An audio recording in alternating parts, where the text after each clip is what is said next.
Hey, Grant. You guys obviously struggled through the first three quarters. Things kind of loosened up in the fourth. How would you compare, kind of what happened in those first three periods to what you were able to do in the fourth?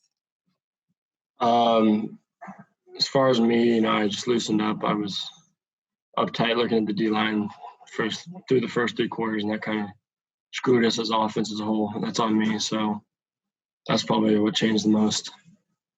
Did they show you any looks in the secondary that you weren't expecting, or what were you seeing out there when you were looking downfield earlier in the game? They showed us exactly what we thought we were going to see. I mean, we thought we'd see a little more split safety, but that was the coverages we thought we were going to see, and we saw them.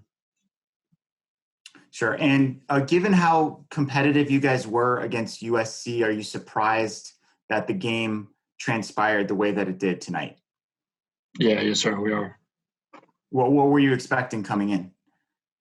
We were expecting to win. We don't want to lose. We don't want to be blown out. We're expecting to win, and we thought we were going to win. We're prepared like we were going to win, and we need to win. So we're, sucks because we want to win. We're expecting to win. We thought we were going to win. Prepared like we were going to win, and we lose. So.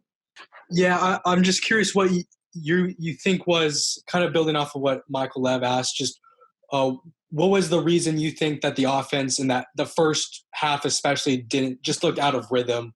Was there something that Washington did that you guys weren't expecting? It just seemed like things seemed out of sync, missing a couple throws that you usually are able to connect with guys on.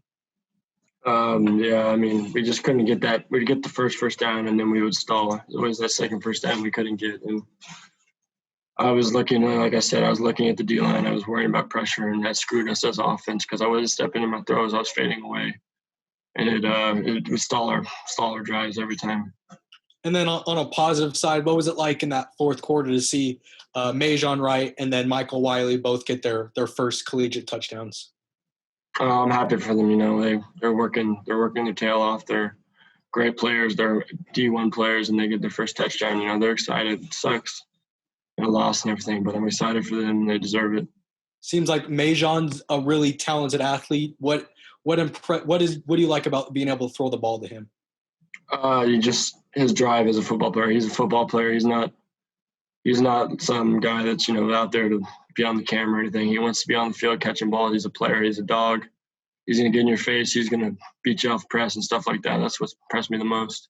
Grant, I know you were here last year, but have you experienced a stretch like this where you're just kind of losing games? No, sir. Not in my whole football career up until college. I have not. I don't think I've ever lost more than 2 games in the season. So this is my first time going through this, and we're doing everything we can. We're pushing. We want to win, and I'm telling you, we're going to win. It's falling into place, and it's just going to happen. When it does, it's going to click. And how do you just kind of keep the guys motivated? I know it's a process, but how do you just kind of, as a quarterback, how do you manage to keep everybody together during these growing pains? It's kind of easy as a quarterback when you have guys on the whole team that want to be great, just like you do. So, I mean, it's kind of a whole group effort, staying motivated. We're all pushing to win. We want to win. Like I said, this is the worst feeling. It's embarrassing. So it's easy because we're trying to stay motivated. We're going to stay motivated.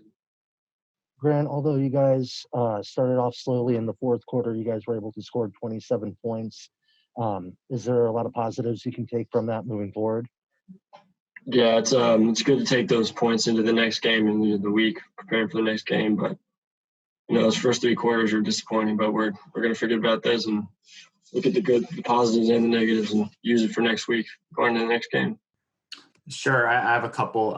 In a situation like that, do you want to stay in the game and try to put something positive together to kind of, like you said, generate some momentum for the following week? Yeah, I mean, I'm going to stay in the game. I'm not going to quit on the team, because I know the team wouldn't quit on me. So I would stay in the game. Just keep pushing, make positives out of a negative, and use the positives going in next week, stuff like that.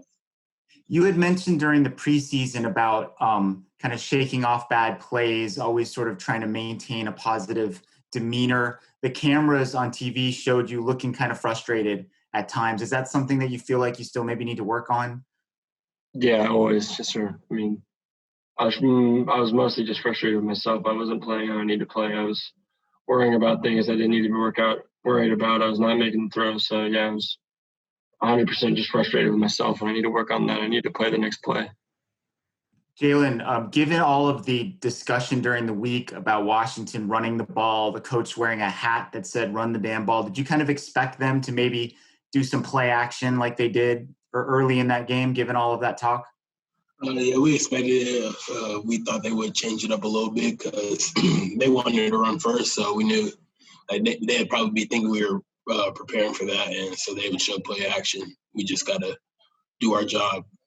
Sure. How would you summarize Coach Sumlin's message to the team in the locker room after the game?